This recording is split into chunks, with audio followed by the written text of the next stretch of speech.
Dear friends, कैसे हैं आप सब। उम्मीद करती हूँ कि आप लोग बहुत अच्छे होंगे। फ्रेंड्स, इसमें कोई दो राय नहीं है कि जो भी अपने जीवन में सक्सेसफुल होता है उसके पीछे एक बहुत ही अहम भूमिका उसके अपने परिवार की होती है, उसके परिवार के सदस्यों की होती है, उसके घर के माहौल की होती है।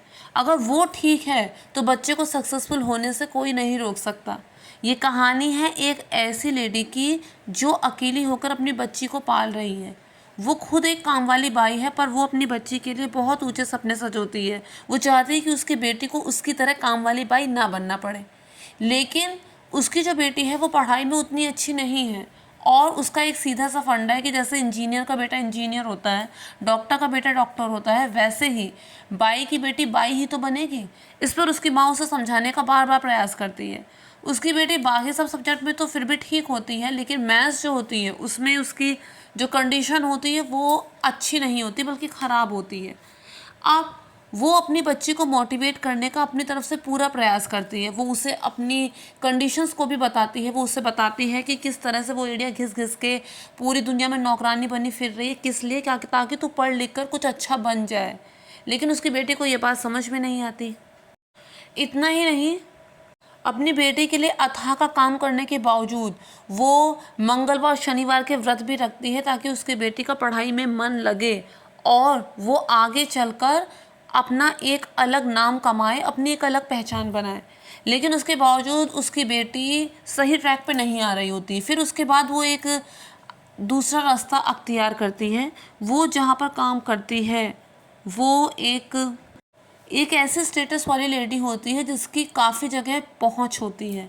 वो उसके यहाँ काम करती, तो वो उसको ये आइडिया देती है कि क्यों नहीं, वो 10वीं में अगर पढ़ रही है तो तुम भी उसी की क्लास में एडमिशन लेके वहाँ पहुँच जाओ। तो उसके मन में कंपटीशन जागेगा और हो सकता है उस कंपटीशन से वो सही ट्रैक पर आ जाए, वो पढ़ाई लिखाई में अपना मन लगाने लगे और आगे चलकर वो भी अपनी एक नई पहचान बना पाए।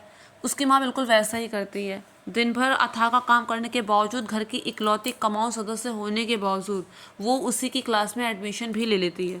उसका ये प्लान वर्क भी करता है काफ़ी हद तक। जब वो देखती है कि उसकी माँ जो है उससे अच्छे नंबर ला रही है, उससे अच्छी उसकी क्लास में पकड़ है, तब वो भी पढ़ाई में मन लगाती है, गणित में और ध्यान देने की कोशिश करती है।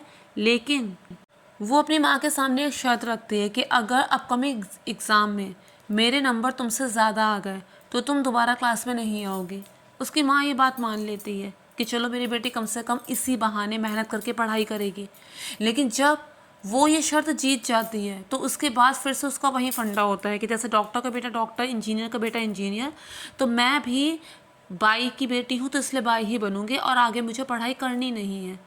और अगर मैंने किसी तरह 10th में अच्छे नंबर में ले भी आई तो भी मेरी माँ के पास इतने पैसे कहाँ हैं कि वो मुझे आगे किसी अच्छे कॉलेज में एडमिशन करा सके। ये बात उसके दिमाग में होती है। लेकिन जब उसकी माँ देखती है कि उसकी सब किए कराए पे पानी फिर रहा है तो वो फिर भी उम्मीद नहीं छोड़ती, और वो कहती है कि अब मैं रेगुलर क्लास में आऊँगी और जो एनुअल एग्ज़ाम है उसमें तुझसे ज़्यादा नंबर ला कर दिखाऊँगी। ये बात वो अपनी बेटी से कह देती है। इसके बाद उसके दिमाग में ये चीज़ होती है माँ के कि अगर वो 10th में अच्छे नंबर ले आए, अबव 50% ले आई, तो उसके पास पैसे भी तो होने चाहिए अपनी बेटी को आगे पढ़ाने के लिए। इसके लिए वो पार्ट टाइम जॉब जगह जगह करती है। किसी ढाबे में बर्तन मांजती है, तो कहीं पर ऐसे ही छोटे छोटे पार्ट टाइम जॉब करती है और पैसे इकट्ठे करने की कोशिश करती है कि अगर उसकी बेटी उतने नंबर ले आए जितने कोचिंग क्लास वालों ने बोले हैं तो उसे इतना डिस्काउंट मिल जाएगा और फिर मेरे पास पैसे होने चाहिए। लेकिन उसकी बेटी इसका गलत मतलब निकाल लेती है। वो सोचती है कि उसकी माँ मेहनत के पैसे नहीं कमा रही है, और अपनी माँ से बदला लेने के लिए वो उन पैसों को चुरा लेती है और अपने ऊपर खर्च करती है। रेस्टोरेंट में खाना पीना करके आती है और अपने दोस्तों को भी खाना पीना कराती है। अपने लिए कपड़े वगैरह ये सब चीज़ें करके वो पैसे खर्च कर देती है। इसके बाद जब उसकी माँ ये सब देखती है तो उसे बहुत दुख होता है, और जब वो बोलती है कि कौन से तेरे मेहनत के पैसे थे, तो इस पर उसे और भी ज़्यादा दुख होता है कि तुझे ज़रा भी शर्म नहीं है कि मैं किस तरह से ये सब कर रही हूँ और तू अपनी माँ को इस तरह से गलत ठहरा रही है। इसके बाद एक लड़का जो उसकी बेटे की ही क्लास में होता है, जो सब जानता है कि उसकी जो माँ होती है कितनी मेहनत से पैसे कमा रही है, वो उसकी आँख खोलने की कोशिश करता है। उसे ले जाके खुद दिखाता है कि देख वहाँ ढाबे में तेरी माँ बर्तन मांज रही है, वो यहाँ काम करती है, वो तेरे लिए इतनी मेहनत कर रही है, क्योंकि उसका सपना तो सिर्फ तू ही है, तुझसे उसने इतनी उम्मीदें जोड़ रखी हैं।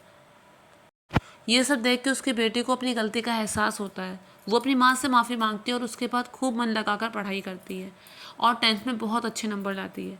उसका पढ़ाई लिखाई का ये सिलसिला इसी तरह चलते रहता है और उसके बाद वो IAS के इंटरव्यू में बैठती भी है और उसे क्लियर भी करती है। उसकी माँ जो होती है वो भी 10th वाले बच्चों को ट्यूशन पढ़ाती हैं और जब जो उसका इंटरव्यू ले रहे होते हैं उससे ये पूछते हैं कि तुम IAS क्यों बनना चाहती हो, तुम कलेक्टर क्यों बनना चाहती हो, तो इस पर वो ये जवाब देती है क्योंकि मैं बाई नहीं बनना चाहती।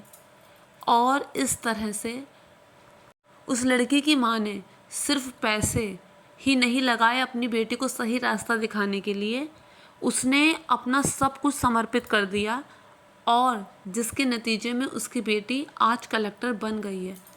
ये कहानी समर्पित है उन माँओं के लिए जो अपने बच्चों को आगे बढ़ाने के लिए अपनी तरफ से हर संभव प्रयास करती है, उसमें किसी भी तरह की कोई कमी नहीं आने देती।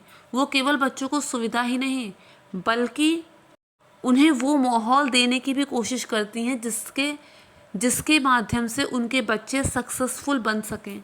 ये कहानी समर्पित है उन माँओं के लिए जो बच्चों से किसी तरह की ईर्ष्या इस बात को लेकर नहीं रखती कि हमें सुविधा नहीं मिली तो आगे इनको भी उतनी सुविधा नहीं मिले तो इससे क्या फ़र्क पड़ता है। नहीं, ये समर्पित है उन माँओं के लिए जो ये सोचती हैं कि जो हम नहीं कर पाए वो हमारे बच्चे करेंगे और उसके लिए हम हर संभव प्रयास करेंगे।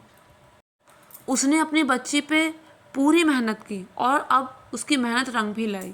तो फ्रेंड्स, मैं उम्मीद करती हूँ कि ये स्टोरी आपको पसंद आई होगी और अगर पसंद आई हो तो मेक श्योर मेरे चैनल को सब्सक्राइब, वीडियो को लाइक और शेयर ज़रूर कीजिए।